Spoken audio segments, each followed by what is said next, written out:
இலங்கை போர். ராஜராஜ சோழனின் இலங்கை போர்.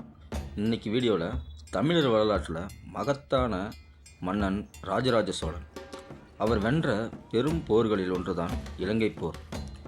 இந்த வழியில் அந்த வரலாற்றை சுவாரஸ்யமாக நம்ம இந்த வீடியோவில் காணலாம். கிபி 985 ஆட்சிக்கு வந்தார் ராஜராஜ சோழன். அவர் ஆட்சியில் சோழர் பேரரசு மிகவும் வலிமையாக இருந்தது. அப்போ இலங்கையில் மகிர்த பஞ்சம் என்ற மன்னர் ஆட்சி செஞ்சார். சரி, ராஜராஜன் ஏன் இலங்கையை போர் கொடுத்தார்?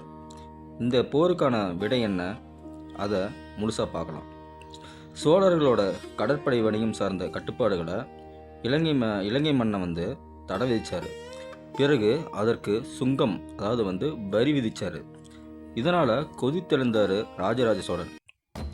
இலங்கையை நோக்கி மிகப்பெரிய தாக்குதலை உருவாக்கணும்னு முடிவெடுத்தார்.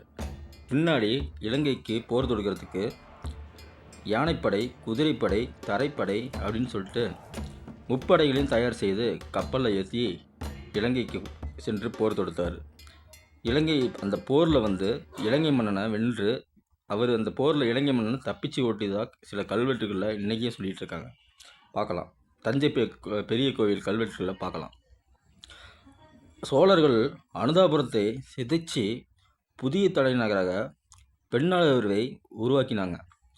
அதற்கு ஜனதாத மங்கள நகர் என்று பெயரும் சூட்டினாங்க. வடக்கு கிழக்கு ஆகிய இரண்டையும் ஆட்சி செஞ்சாங்க. ராஜராஜன் இலங்கை போர் வெற்றியில் சோழர் பேரரசு உலகாரங்களை உயர்ந்துச்சு. பின்னால் அவர் மகன் ராஜேந்திர சோழன் முழு இலங்கையும் கைப்பற்றி அந்த மன்னனையும் கைது பண்ணார். இதுதான் தமிழ் வரலாற்றில் மிகப்பெரிய பெருமை நமக்கு. ஓகே ஃப்ரெண்ட்ஸ், இந்த வீடியோ கண்டிப்பாக பிடிச்சிருக்குன்னு நினைக்கிறேன். பிடிச்சிருந்தா ஒரு லைக் பண்ணுங்கள், ஷேர் பண்ணுங்கள். மறக்காமல் நம்ம வீடியோவுக்கு, நம்ம சேனலுக்கு ஒரு சப்ஸ்கிரைப் பண்ணுங்கள். தேங்க்யூ ஃப்ரெண்ட்ஸ், பாய்.